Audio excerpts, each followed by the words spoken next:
Can't sleep? Don't want to sleep? Afraid to sleep? Are the windows closed? Are your doors locked? Did you check your closet and under your bed? Maybe you should keep a light on in the hallway, just in case. Now settle in. Make yourself comfortable. Lay back.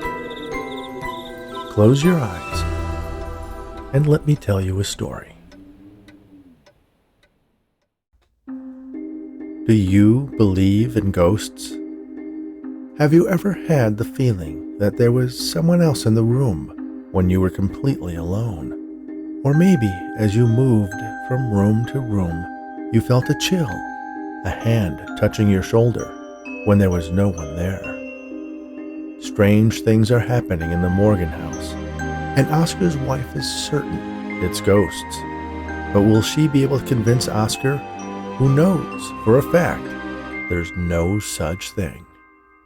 The Haunting of Oscar Morgan. "I think we have ghosts," was the first thing Dolores said to Oscar when he entered the kitchen. Not, "Good morning, Oscar," or "Isn't it a lovely day today?"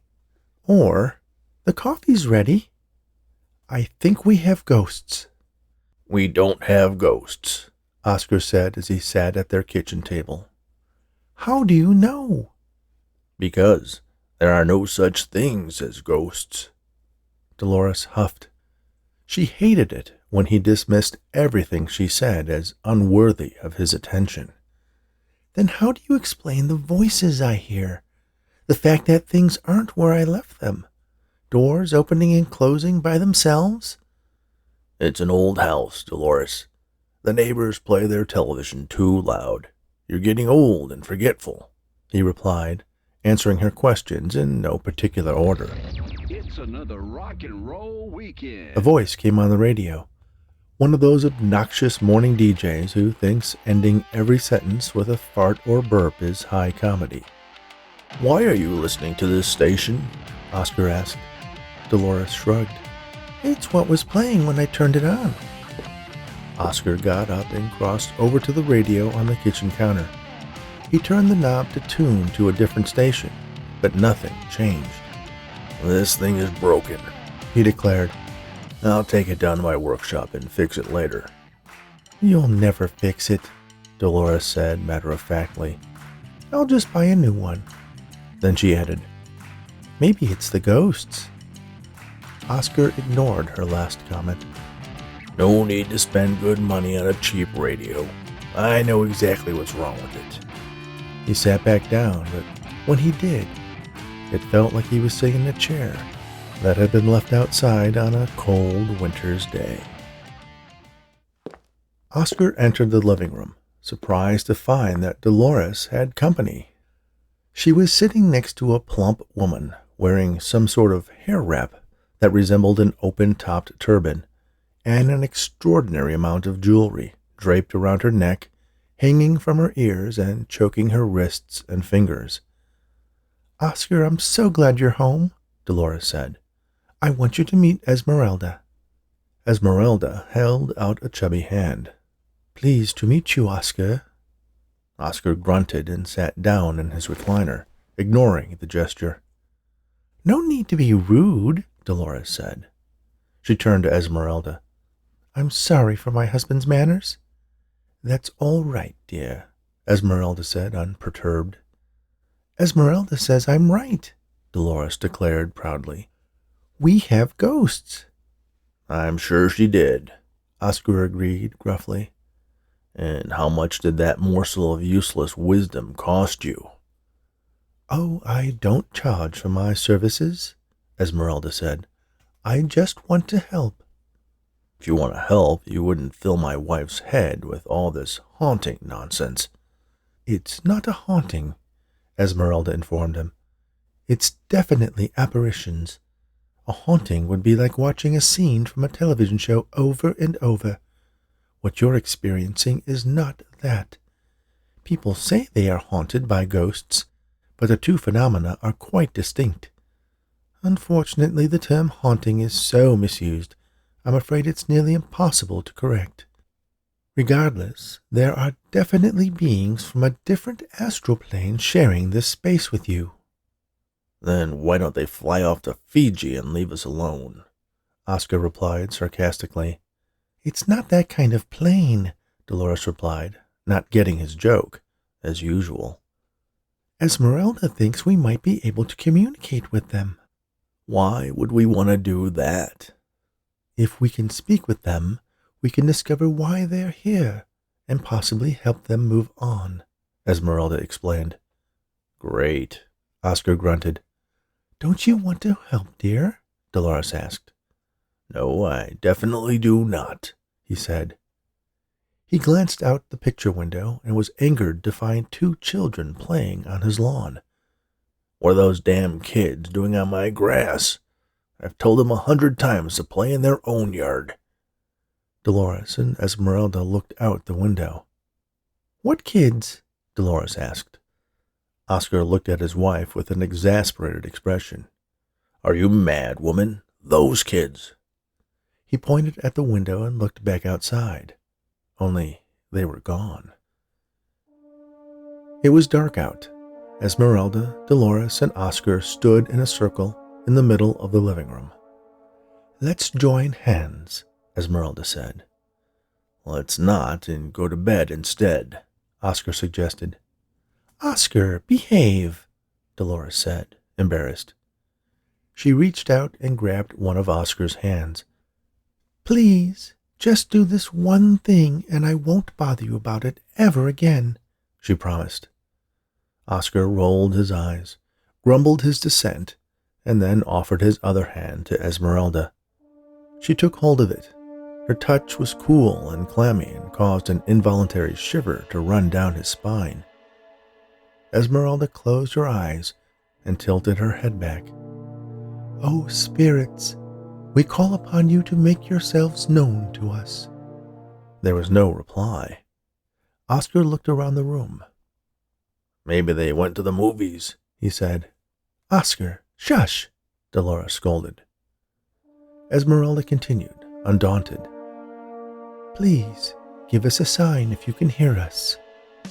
The television turned on, then changed channels to one of those computer-animated movies Oscar couldn't stand. Oh my, Dolores said, shocked. You probably stepped on the remote, Oscar said. The remote's on the coffee table, Dolores told him. Oscar looked and saw that indeed it was. But that didn't mean that Esmeralda didn't have a universal remote of her own that she activated to fool them. These psychics were all frauds. It was the spirits, Esmeralda announced knowingly. Can we talk to them? Can we see them? Dolores asked. If they allow it, and you're receptive, the medium answered. Balderdash, Oscar declared. There are no such things as ghosts. Dolores ignored his outburst. What do we have to do? Spirits don't appear to us through our regular senses, Esmeralda explained. They make a psychic connection to us, and emotions heighten the strength of that connection. She looked up at the ceiling. Spirits, I call upon you to share yourselves with us. Show us your love, and we will show you ours. Oh, for crying out loud, Oscar grumbled. I think I can hear them, Dolores declared. That's the TV. No, it wasn't. I heard voices and laughter. I heard it too, Esmeralda assured her. Are we done yet? Oscar asked. I would like to get to bed while it's still dark. Concentrate. Open your mind, Esmeralda coached. Spirits, we are ready to receive you. We are here. Show yourselves to us. Nothing happened. That's it. I'm done, Oscar said. He pulled his hands back and turned to leave. Dolores reached out and grabbed his arm.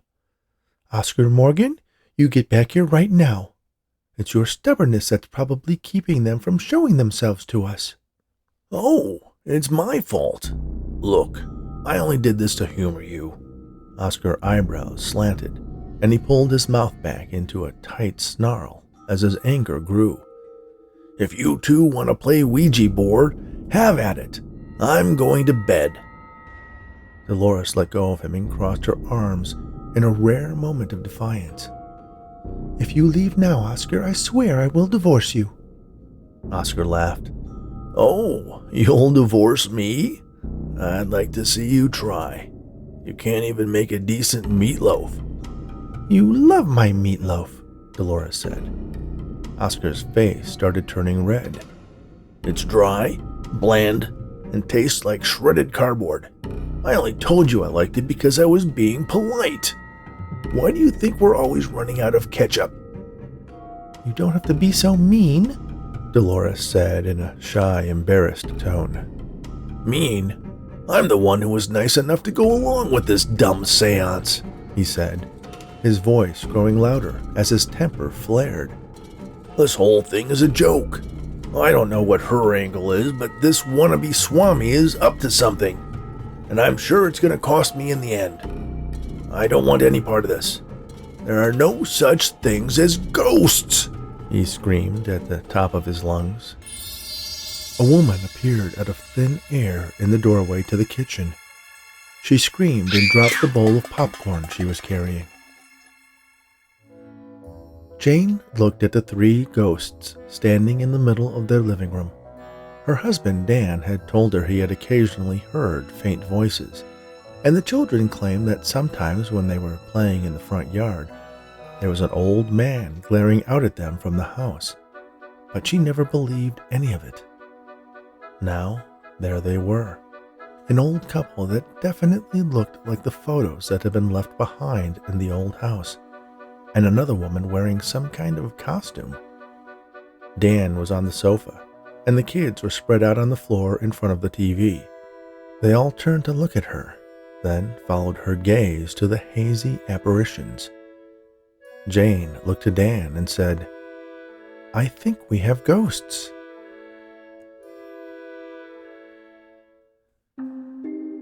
Thank you for listening to The Haunting of Oscar Morgan, written especially for the Bedtime Stories for Insomniacs fiction podcast by Rich Hosick. Please remember to subscribe on your favorite podcast app, rate us on Apple, Spotify, and Audible, and share these stories, as well as the unabridged audiobook versions of my novels, with anyone you know who enjoys audio fiction. Be sure to visit bedtimestories.studio, where you can sign up for our Insomniacs Snoozeletter to be notified of new episodes and exclusive offers, and get a free bookmark. You can visit richhosick.com to learn more about the host of Bedtime Stories for Insomniacs. Thanks again, and all the very best.